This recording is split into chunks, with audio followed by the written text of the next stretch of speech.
Hello everyone, I am Megha Mazumdar. I welcome you all to the Stories of the Indian Diaspora series with reference to TMYS Review's June 2021 project that invites stories on the Indian diaspora. This is to investigate the ambition based movement under our annual theme of migration, resettlement, and displacement. We are honored to present our delegate today, Professor Dr. Anustup Basu. Dr. Anustup is an associate professor in English, Media, and Cinema Studies and Criticism at the University of Illinois at Urbana-Champaign.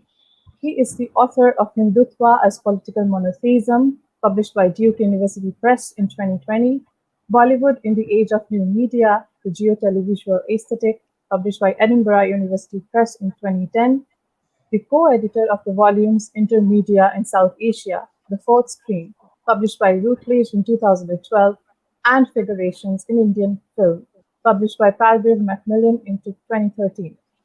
As a film producer, he made the Bengali feature Hubbard in 2005, which won the Indian National Award for the Best Regional Film. We welcome you, Professor. We Hello. also have with us today Professor Dr. Sourav Banerjee. Dr. Sourav is an associate professor at Mahitosh Nandi Mahavidyalaya in Hubli, West Bengal, a government-aided college affiliated to the University of Calcutta. With 17 years in teaching, his areas of interest are Shakespearean drama, gender and culture studies, romantic poetry, post-colonial literature, and posthumanism. He has conducted one-to-one online interviews with academic stalwarts like Francisca Ferrando, Bill Ashcroft, Paul Sherrod, Evangelina Vasilako, and Shamanto Dash. He is also presently an Education Ambassador India of International Organization of Educators and Researchers in Philippines. We welcome you, Professor. Now I'll request Professor Saurav to proceed with his interaction with Professor Anustup. Thank you. Thank you, Megha. Thank you for your kind words. And a warm welcome to Anustup and also our viewers. So I'll begin with my first question and I'll begin with very basic things. We know that any journey may have multiple motives. The two most important ones being simply one is simply wanting to leave the place where we are living at the present moment to go anywhere else. In this case, the destination doesn't matter. And the second being the desire to go to a fixed destination. So in this context, we'll be eager to know the story of your journey from India to the States. Would you kindly share with us why, when, and how you shifted and your choice of the United States of America? Right. Uh, Thank you for inviting me here. So if in terms of beginnings, that would be the fall semester of 1998, August 1998, when I first came to the United States. Now, before that, obviously, I had to apply to go, the GRE, the TOEFL, and those things happened over months. Um, but what prompted me? Um, I had taken a break of about a year and a half, after my master's, and during which I was doing advertising, some freelance journalism, and also television screenwriting. So I was, from a certain point of view, I was doing quite well, and but there was, there was that need for a change, and I was always drawn towards a life of the mind, and then obviously someone told me, and it was a pretty practical conversation, that if one has to sort of apply, one has to apply now. I was about 26, 27 that time, and so in between my work as an advertiser, I'm sorry, I don't know what's happening. um, in between my work as an advertiser and my freelance television, this, that work, I put together my applications and applied. And I actually applied to only one school, the University of Pittsburgh, because a very dear friend, a senior friend, but a mentor and a friend, Madhava Prasad, is, one of the best scholars of Indian cinema. He had gone to the University of Pittsburgh, and I thought, well, why not? And just applied there. And then I almost forgot about it. And those were like pre-internet days. And then suddenly, so there was this, telephone sort of business where there was a fax machine. It was like 45 minutes away from my house. And then they called me that, a fax had arrived at their place, which was the admissions offer. And then I went, and then I started thinking about it, and then, just decided to go. So it was primarily a matter of exploration, getting out and into the world, and in pursuit of something which I actually didn't know at that point. Just to give you an example, I wanted to work on, I think, social Darwinism in 19th century Bengal. I ended up writing a dissertation on Bollywood. So, that's the journey that we are talking about. Okay. Thank you for the insight into your choices and why the states. So I think Megha, you can carry it forward. Sure. Once again, a very warm welcome, Professor. So, my question deals with one of your works. So, in your book, Bollywood in the Age of New Media, the Geo-Televisual Aesthetic, how do you point at something like Bollywood, which is highly specific, under the canopy of modernization, or geo-television, which is quite holistic or global, rather? Well, so, if we are talking about Bollywood, I'm going to try to break up my answer into about three parts. First, Bollywood is a very recent phenomenon. You as a kind of a media assemblage, as an industry that covers not just films but a spectrum of media activities, from cell phone ringtones to advertising and a whole lot of other things.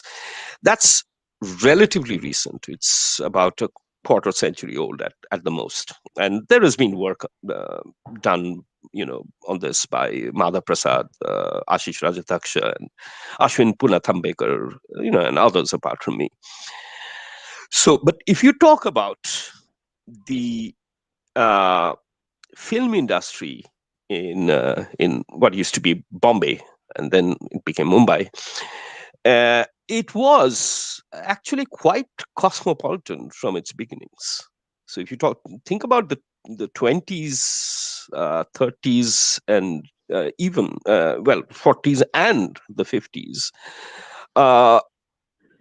So popular Indian cinema, well, after the talkies, popular Hindi cinema, was an assemblage of these worldly impulses. So you had films based on Tarzan, films based on Zorro, films, spectacular kind of what you would call Ruritarian romances, sword fighting films, and then later the Italian peplum,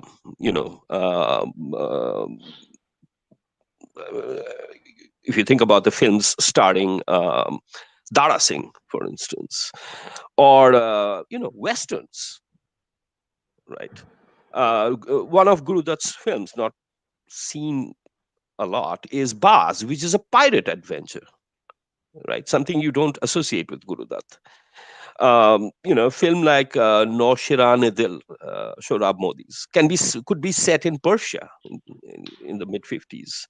Bimal Roy's Yahudi was set in ancient Rome. So it was quite worldly. sort of absorbing these pictures and sounds at the level of music, at the level of spectacle, at the level of costume.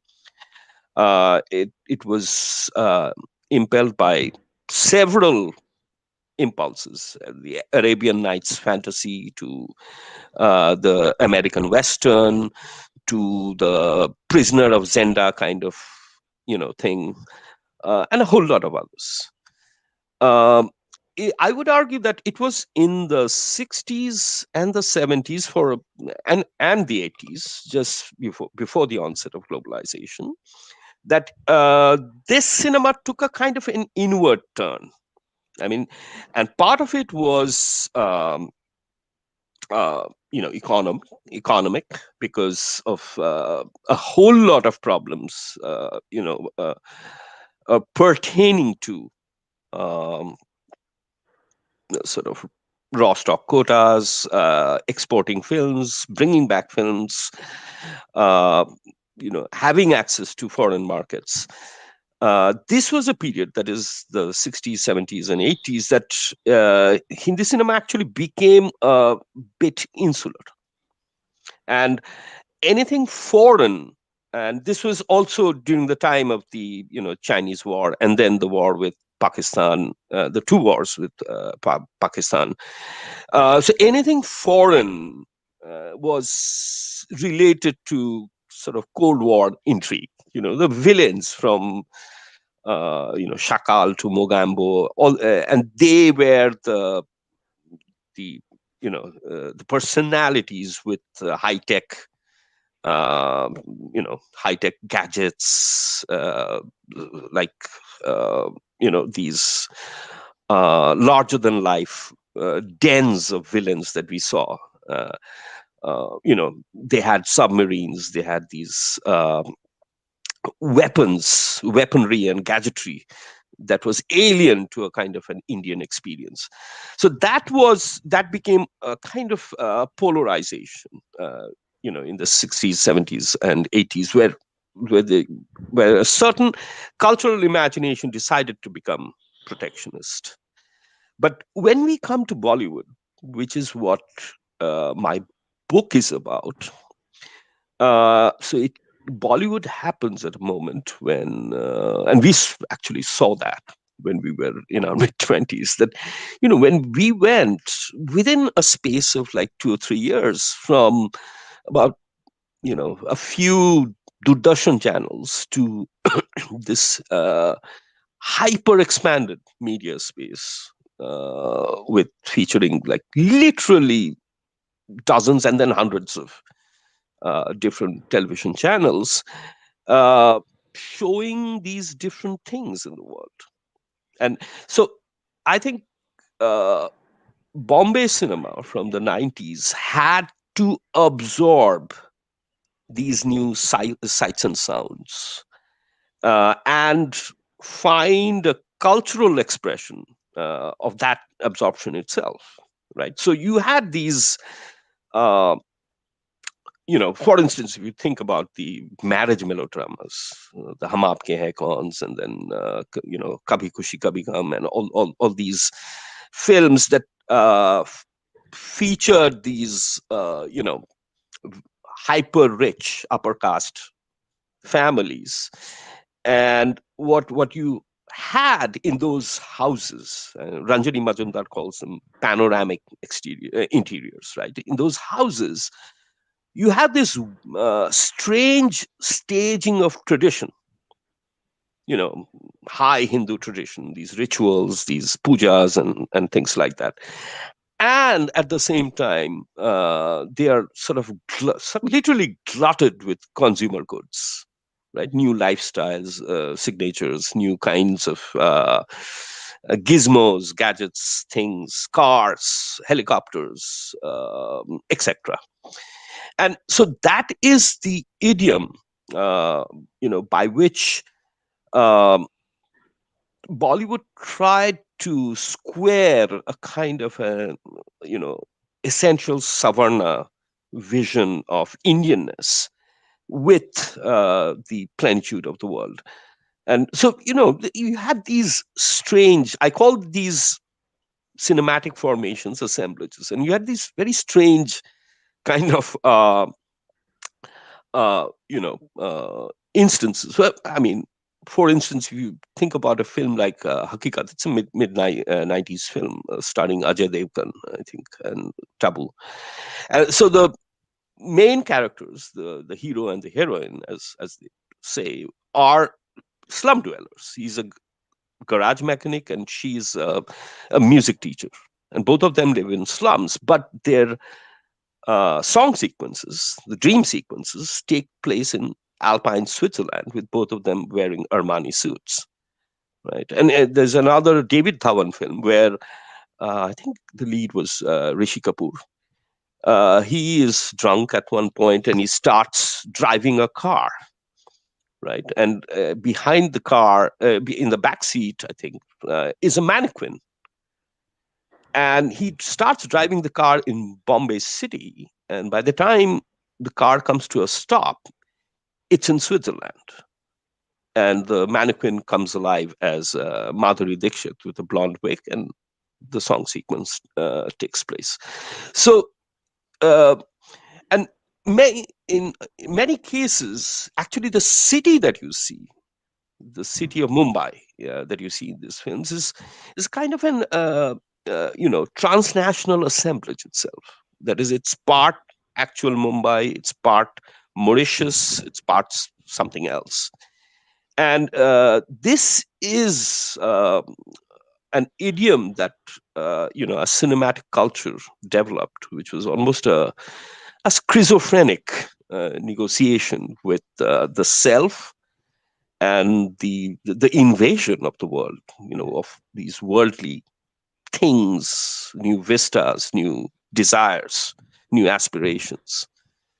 So that is, to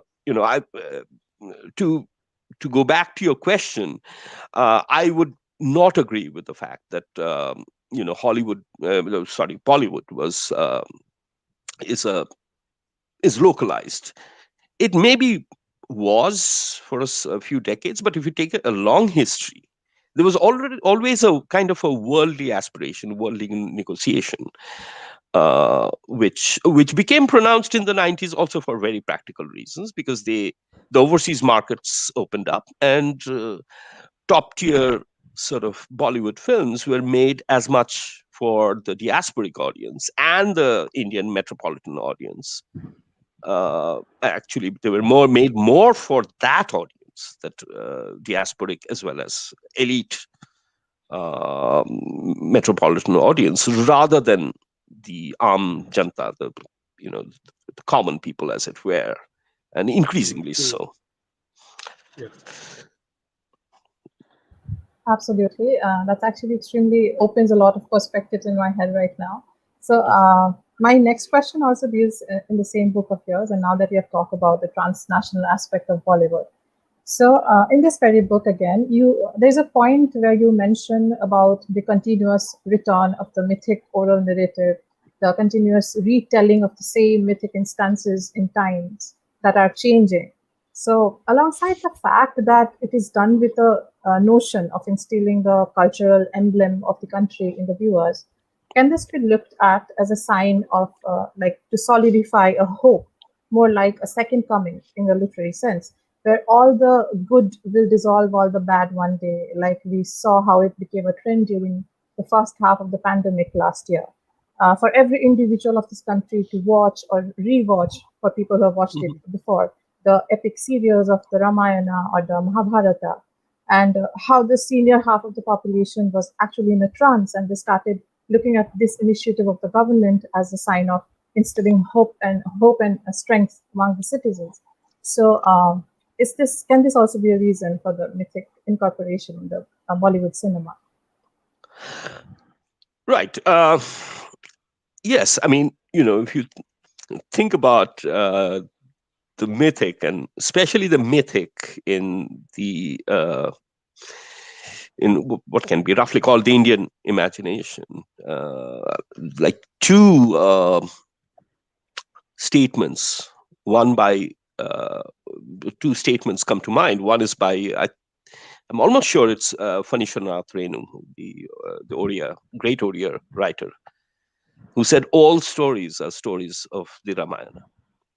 Or another statement made by A.K. Ramanujan, uh, which sort of stated that which talked about a certain imagination that views the given world itself as the leftovers of Vyasa.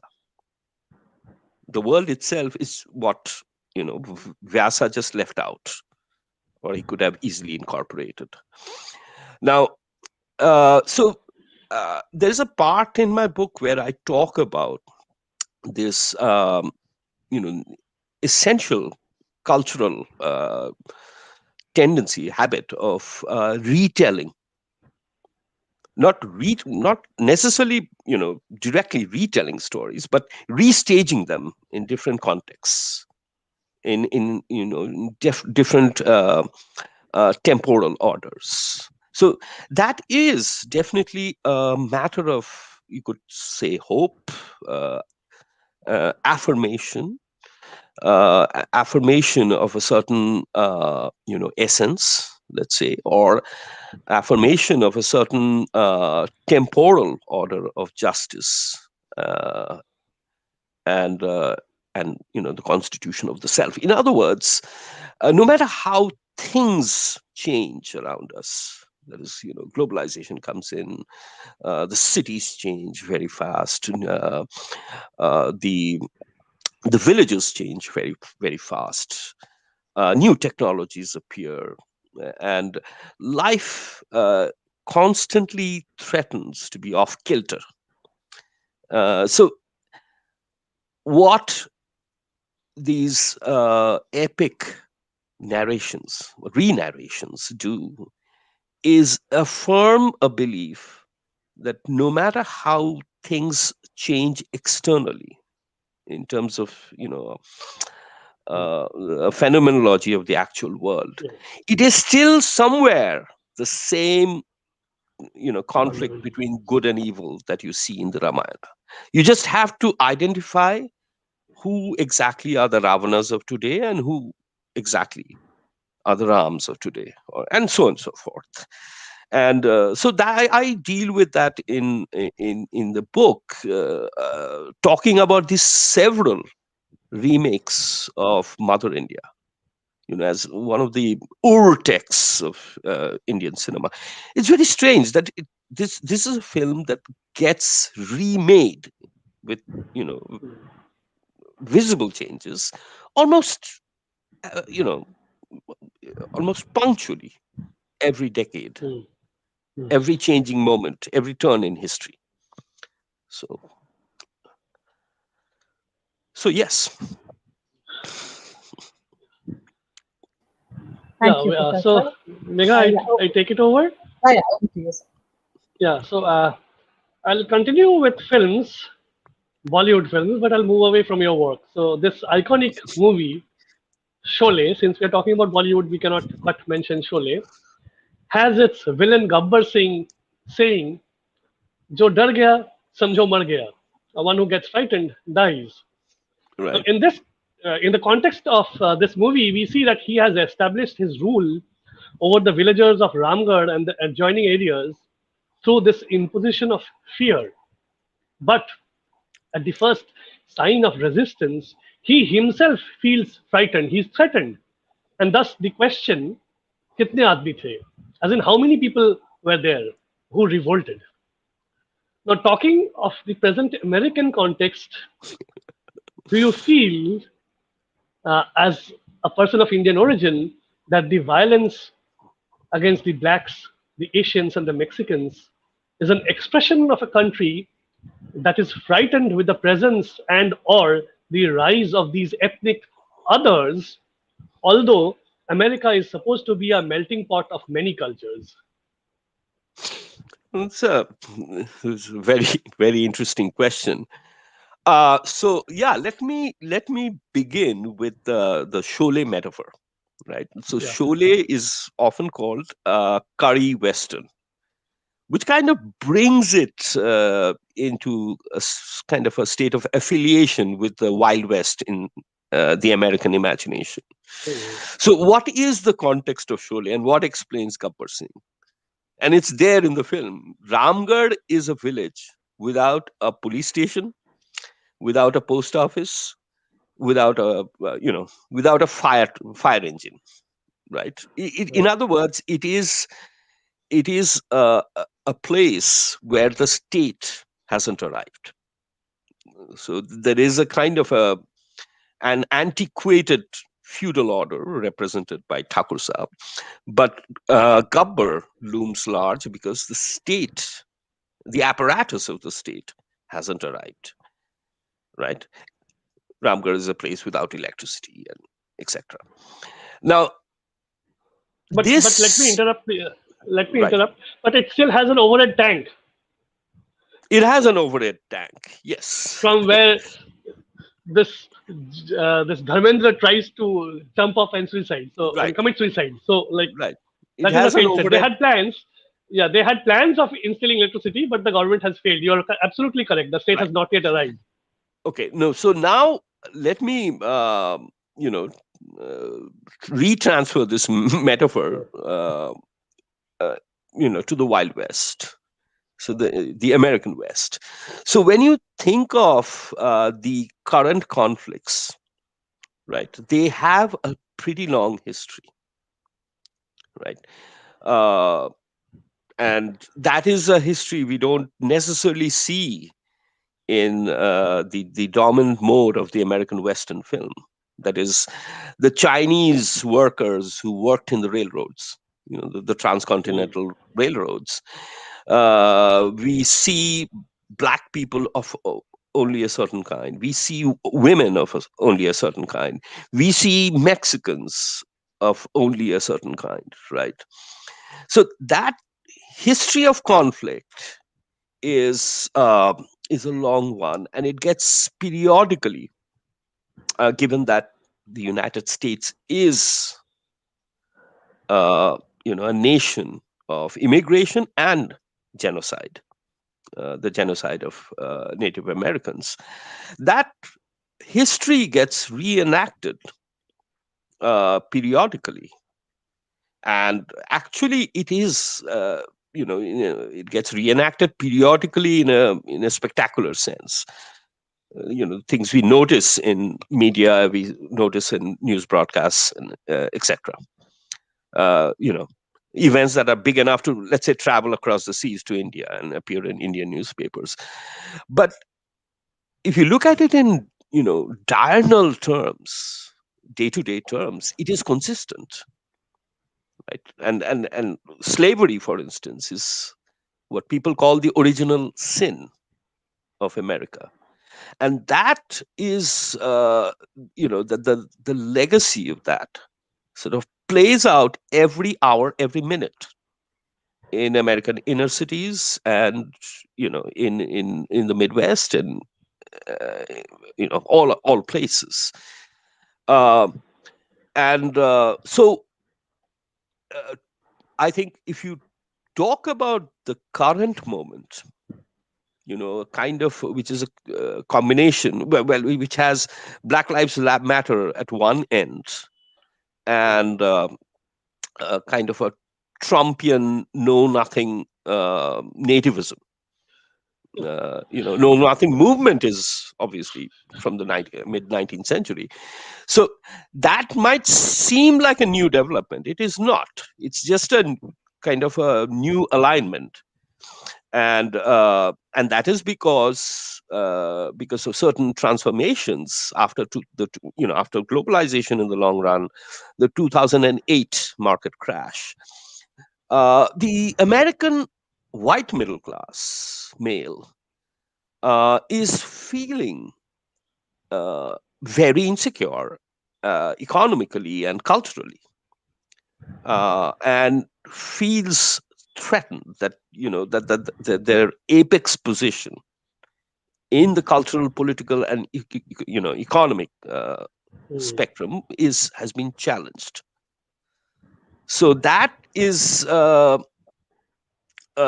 we are witnessing now is a especially aggravated moment. But that aside, if you think about the kind of violence this society has been absorbing year after year, we are talking about, let's say, 1.5 million people dying of gun violence in the last couple of decades. If given that about 37,000 or more, 38,000 people die in the United States due to gun violence every year.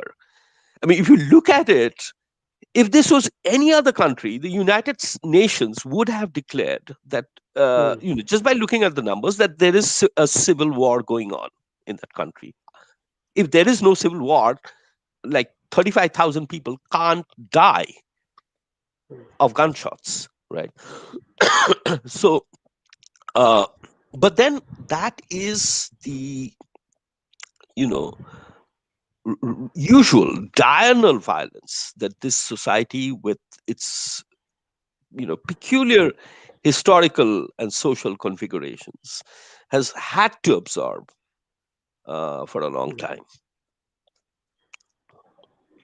Okay. Okay. Thank you. Thank you. I was wondering if I had overstretched the metaphor a bit, but now I think I know. Okay. My next question is actually very deeply connected with the scope of our project. For this particular project of ours, we are looking at ambition-based migration, and the delegates we have been conversing with are all people who are well established, and more importantly, people who can afford the luxury of traveling between their countries of origin and place of resettlement, and even a few more countries. Cosmopolitan is perhaps the best term that can be used for them. Okay. Though this is a minuscule percentage, but the number of such people is rising. Do you think that these cosmopolitan people have a worldview that is entirely different from the other immigrants who are ruled by the borders and bordering practices of the state? And how does the state view these cosmopolitan people? Well, I think one obviously needs, and if you think about a certain history of thinking about cosmopolitanism that we can trace back to Immanuel Kant, right? So more than 2 centuries ago. um, I think it needs to be rethought in our time, in this particular moment of globalization. What exactly do we mean by cosmopolitan? Is it having the ability to move from one country to the other, or making the world itself your playground? Or we need to think about the cosmopolitan question beyond national borders. In other words, what I'm saying is, I view cosmopolitanism, or the cosmopolitanism question, as primarily in our world as a country and as a sort of city and country divide, not a nation, to nation Okay. divide. If you think about South Bombay, what are you thinking of? You're thinking of a city with one of the largest billionaire and millionaire counts in the world. You're talking about a space, an urban space, with some of the, you know, highest real estate prices anywhere in the world. And you get inside a car, travel, I don't know, 75 miles in any direction. Well, except that in a certain direction you might fall into the Arabian Sea, but you you travel 75 miles in any direction. What do you reach? I mean, what space is that? That's the India of one of the largest hungry populations in the world. India with one of the largest HIV positive populations in the world. It's a different world, right? And it's the same kind of striated reality that that plays out here in the United States. I mean, there is no comparison between, San Francisco and the incredible poverty I saw in Mississippi when I was driving through a few years ago. So what I'm saying is cosmopolitan movement is moving from Bombay to Delhi or Delhi to Bombay or Bombay to Hyderabad, and there is an entire other world which here we call flyover country, right? That is there. So I thought of that. I don't know whether it sort of answers your question, but when we, from the economic point of view, increasingly when we talk about a global financial elite, I think R.F. Dillek has called them the astronaut class. Astronaut class means they actually do not necessarily have a home, which you can properly define in geopolitical terms, but they are the investor class. They live in airports. They can fly to anywhere in the world. They can have a summer house in Paris and a winter palace in Manila or whatever. Now this sort of there are a lot of conspiracy theories, discourses of envy, discourses of otherness, etc., about this transnational elite. And let's say we are, in some ways, in maybe very small ways, part of that traffic. But there's a very kind of a strange duality there, right? In the sense, increasingly we have these nativisms across the world, nativist movements, who kind of a son of the soil movements. But everyone, at the end of the day, looks to this investor class to invest, right? Invest in, and there is this is a kind of a duality that I find very intriguing. That is, you have these authoritarian figures across the world trying to build a very nativist, aggressive kind of illiberal social formation. Be it Turkey, be it Brazil, and elsewhere. We know which places we are talking about. But at the same time, they want people to come and invest for development and things like that. I don't know whether it answers your question, but this is what I could think of. No, it does. It does, because it's. I mean, even if you have not said it in so many words, it does prove that there is a group of such people, and the states view them differently. Definitely, they woo them. They woo them for investments and other things. So a lot of relaxation is also made for them. Yes, and I Okay. think that point is important. And it became apparent when there was the mass migration of immigrant workers from the cities of India. Yeah. To me, that was crossing a Yes. boundary. That was crossing a border. Yeah. Right?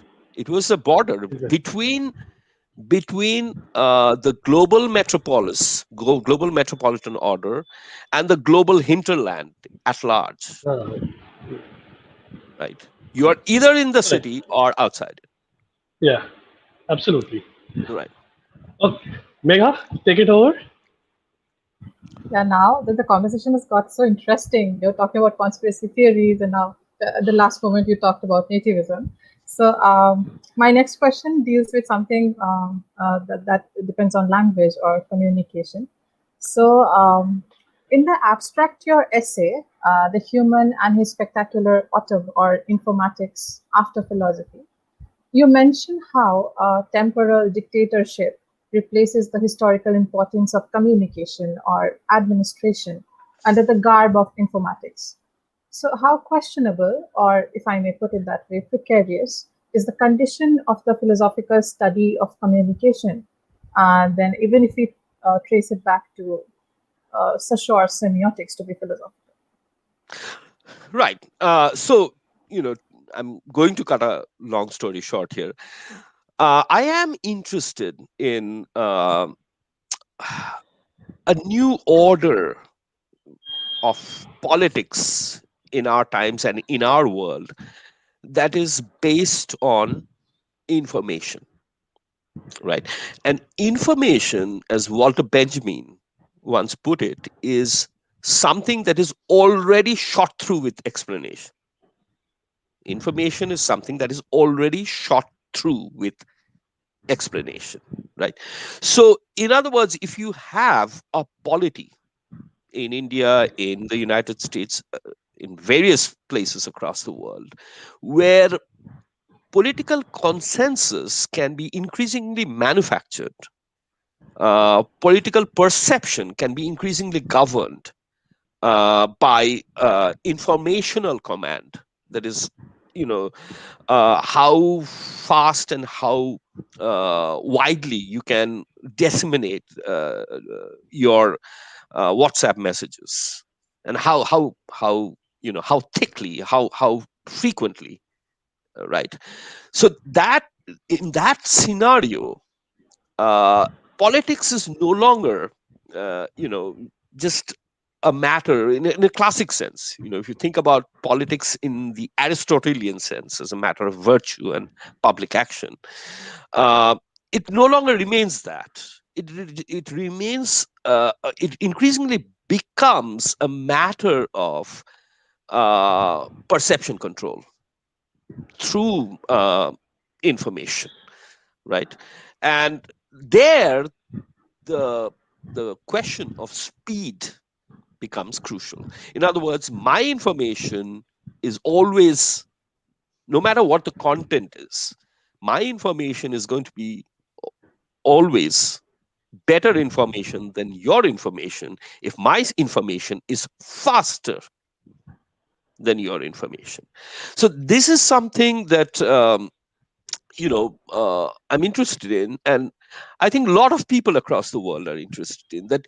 Increasingly, demagogues across the world are just completely, they're lying in front of the camera, knowing full well that they will be fact checked.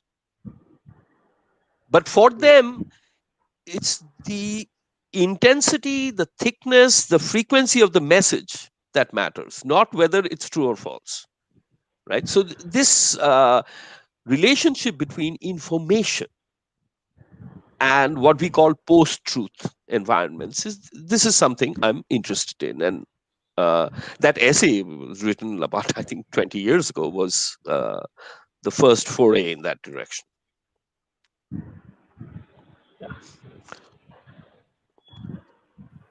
Okay, that's quite interesting actually. So I'll move to religion now. So in your book, Hindutva as Political Monotheism, uh, it quite revolves around Carl Schmitt's way of looking at the politics of theology. And as we know in his book, The Concept of Political, he has very questionably mentioned how, I quote him, the specific political distinction, ellipsis, is that between friend and enemy, unquote. Right. And he further goes on to state that this distinction is essentially public and not private. So, but you, on the other hand, have brought in concepts like monotheism or Hinduism's quote unquote claim to Hindutva, which is absolutely political as well as historical, and the inevitable aftermath of such a claim, genocide being a prominent one. So, how did you then align all these public affairs of distinction with what Schmidt examines as the private?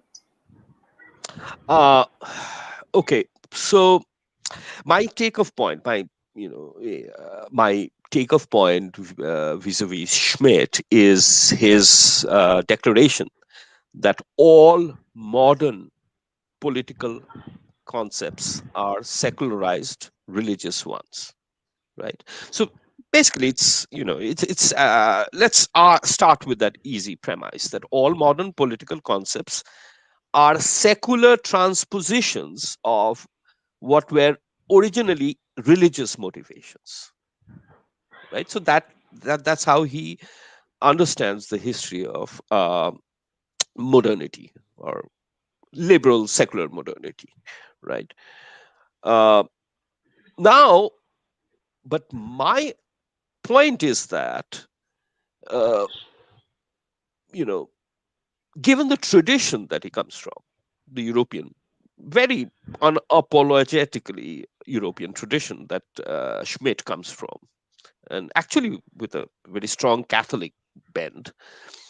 Uh, in Schmidt, religion automatically means an Abrahamic religion. That is, uh, the category religion assumes that if you're talking about a religion, it has to be uh, along the Semitic model.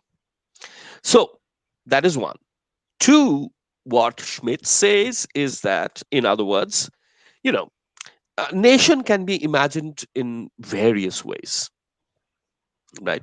In terms of common language, common history, common histories of migration, etc., settlement, and so many other ways. But if a nation has to be imagined along religious lines, that religion in itself, by default, has to be a monotheistic religion with creedal precision. In other words, that's how Schmidt for Schmidt, England is always Anglican England.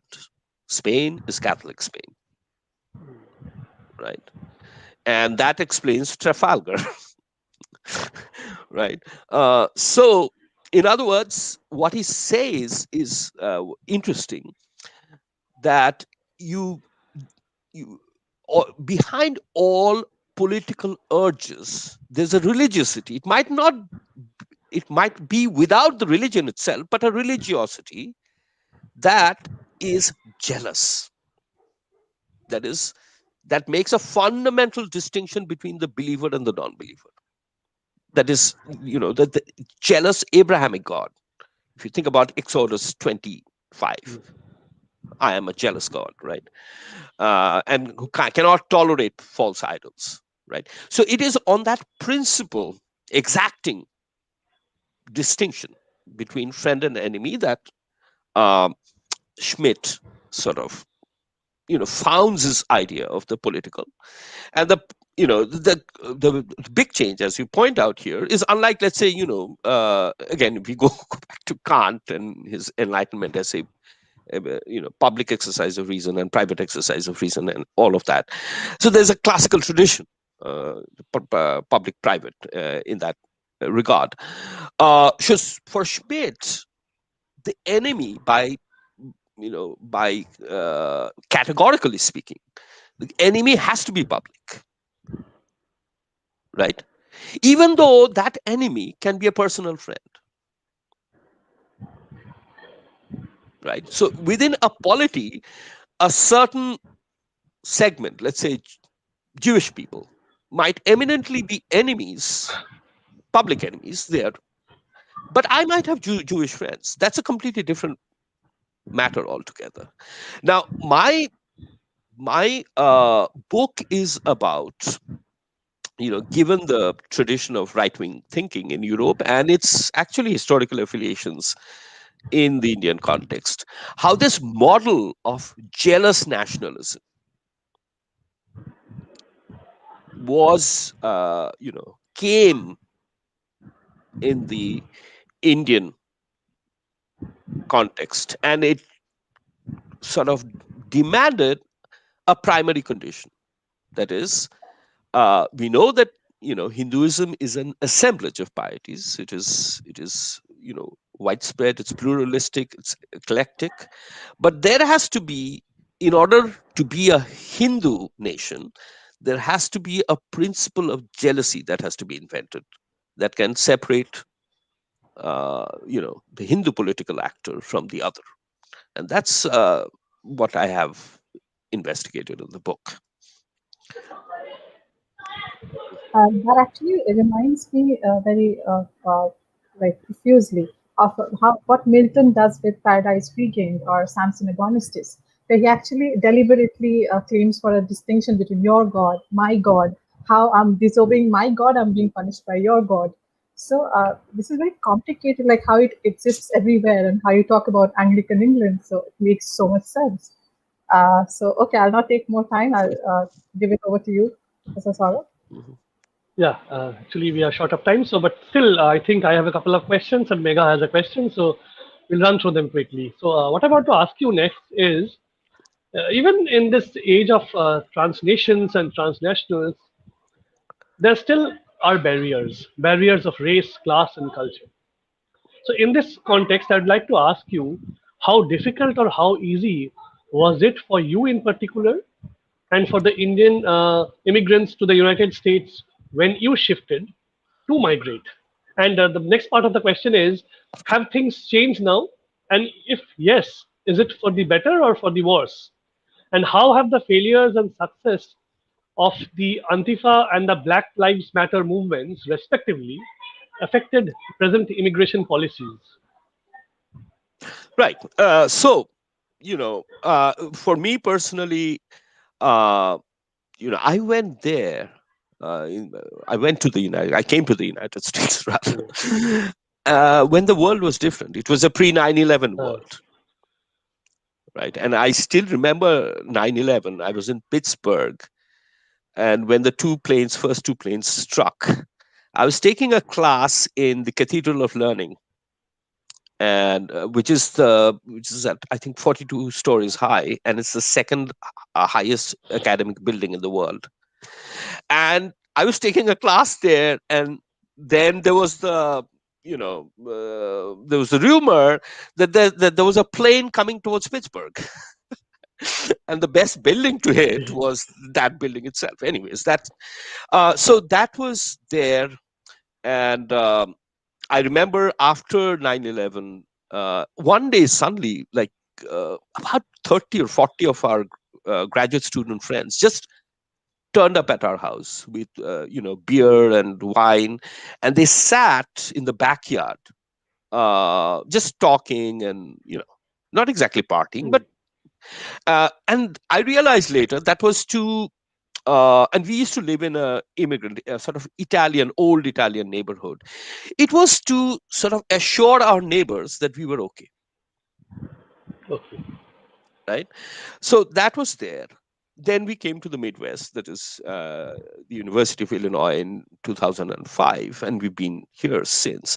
But in all these questions, again, there is a very big class factor, which you know, I think in the world is full of conflict, and what individuals can achieve to great or to small or great extent is a kind of buffering.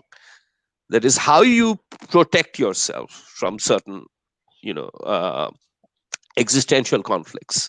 And for me, the protection has been that I've always been in, well, I've either been in Pittsburgh, which is an old city, but it's a city, or I have been in a university town, which is a kind of a bubble, Mm, right? Uh, a Big Ten university town, about 10,000 professors, 40,000 students. mm, And that is a kind of an insulation from a larger conflict that takes place in the streets of America every day, every hour, right? And that is a calculation that um, immigrants of my class always make. Like when I came here, or when I was applying, I was told stay close to the coast, either the East Coast or the West Coast, right? When I was a graduate student, we were driving from Pittsburgh to Philadelphia, about 5 hours. A professor came and told us, gas up and drive, do not stop on the way. right? So I mean that's hyperbole, but the point is that that there's a kind of a geography of Hmm. whatever you're talking about, of geography of immigrant experience, and it's not the same, and it differs according to class, where you are. I mean, if you are in New York City, it's radically different experience than if you were, let's say, in Stillwater, Oklahoma. Yeah. And that spectrum is impossible to cover in a, in an answer. I can't answer for that. It's too big. Okay, I get it. I get the picture. Yeah. Yeah, Megha, please take over. Yeah. So now that we're already talking about class, so my last question for you is like in your co-edited anthology, Intermedia in South Asia, the fourth screen, um, essays covering quite a lot of televisional disciplines have been compiled. But while reading the abstract to this anthology, I noticed the word quote unquote tinkering of the subaltern in the new media.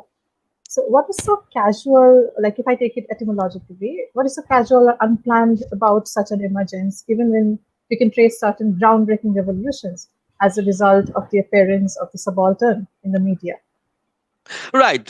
So, well, I did not write that, but from what I understand, given the spirit of the collection, that a lot of people in that collection who wrote for that collection were interested in a kind of a ground up view of globalization and a technological transformation of societies, right?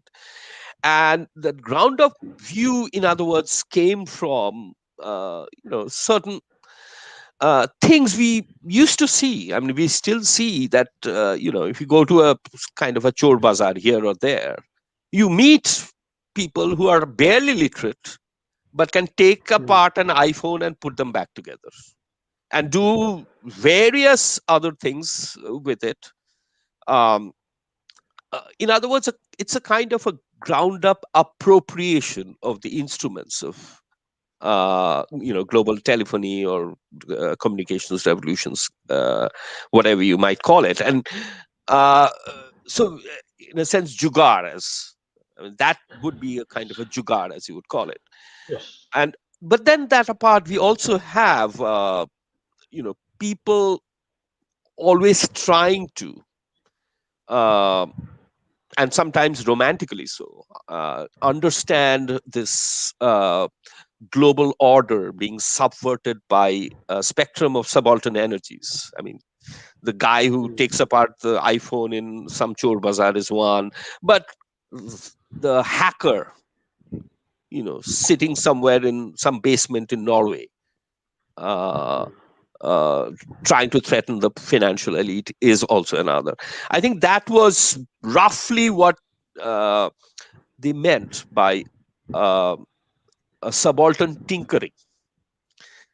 But I think I'll stop at that. I mean, that to what extent that has been followed up in the volume is for you to judge.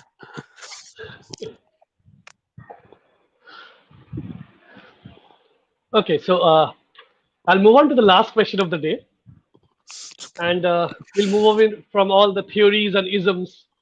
And since I began with a personal question, I'll end with a personal question too. So, other than your academic writings about India, how strong is your connection to India now? I mean, do you have family here now? How often do you visit India? And more importantly, are there any particular Indian or Bengali habits, socio-cultural, that you have retained in the States? Or are there any such things that you have left or had to leave for whatsoever reasons? Okay. Oh, the first is very easy to answer. I'm very strongly attached to India. We come back almost every year. Or at least every 18 months. But there have been occasions when we have been to India 3 times a year. My son is 8. He's been to India 7 times. So Oh, you can see, right? So that is there, and uh, the here Urbana Champaign is an interesting place if you talk about the Bengali experience. because this is where Rothindranath Thakur studied agriculture, right, in our Okay, university. yes. And Rabindranath came here 3 times. And this is here he bought a house, which I think was demolished later. There's a different house in that Hmm. address. I think it was demolished during the Second World War. Um, but this is the only property he bought outside India, right? And he gave a series of talks here. And so we have the Tagore Utsav every year. Hmm. Uh, and pretty vibrant Bengali community. Not that I frequent that a lot, but there is. I mean, that's one of the wonderful things about being part of a international research university, that you just have students from close to 150 or more countries and faculty too. Hmm. So you have that cosmopolitan experience, but at the same time, in terms of Bengali habits, food being a very important thing, we have everything. We have rui mach, ilish mach, anything that you can think of Okay. can be got. Posto. Posto, yes, it's no Okay. problem. Okay. Okay. we we So get our that's great. Ilish. That's great. That's Yeah, we yeah. get our Ilish from That's Chicago. Podda Podda. or It's a Bangladeshi okay. shop. Okay. Podda, and well, let me rub it in. It's probably the best quality. Okay. It's the stuff that gets separated early from the catch as export quality. So Uh, yeah. So that's nice to hear. So, we'll not keep you any longer. Thank you so much. And Megha, would you do the winding up, please? Yeah, sure. Thank you once again. It was lovely to have you among us, and there was like a lot of things I learned as a student myself today, and I got a chance to increase my perspectives and everything. So this is where we end today. Thank you, Professor Anustup Basu. Thank you, Professor Sourav Banerjee, to have this conversation with us. Thank you so much. thank you. Thank you. Thank you, Thank you very Anustup. much. Thank you very much.